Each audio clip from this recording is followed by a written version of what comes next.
নদিয়ার কৃষ্ণনগর লোকসভার অন্তর্গত বিভিন্ন এলাকায় মহুয়া মৈত্র বুথ পরিদর্শনে যাচ্ছেন। অন্যদিকে বুথ পরিদর্শনের মধ্যে দিয়ে ভোট দিতে আসা মানুষসহ কচিকাচাদের সাথে মিশে গেলেন ও মহুয়া মিত্র।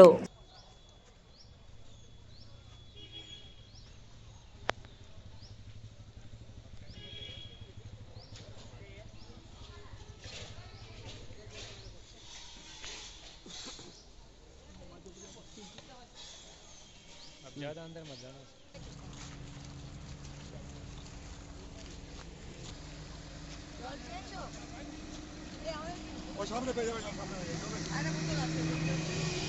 এর ওপর যেটা আমাদের অভিযোগ, যেটা আমি খুব প্রকাশ্যেই বলেছি, ইলেকশন কমিশনের কোনো অসুবিধা নেই, কারণ এখন এত আপনার প্রজা রাজার সম্পর্ক হয়ে গেছে সব জায়গায়।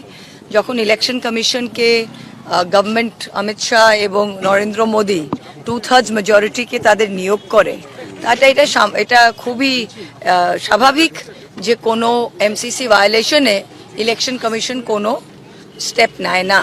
যেরকম ফর এক্সাম্পল আমরা দেখে আসছি প্রথম 2 দফায় যেরকম সাম্প্রদায়িক কথাবার্তা, যেটা একেবারে এমসিসি ভায়োলেশন।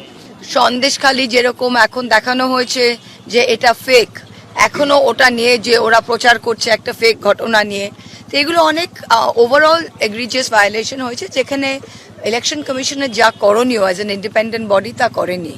কিন্তু আমার এখানে সোফার আমার পিসফুল আছে, আর আমার গতবারও পিসফুল হয়েছিল, এবারও পিসফুল হবে। বিজেপি যেখানে কমপ্লেন করছে আমাদের সম্বন্ধে, আপনারা ওখানে গিয়ে দেখান আমরা কি করছি, তা সেটা খুব ভালো।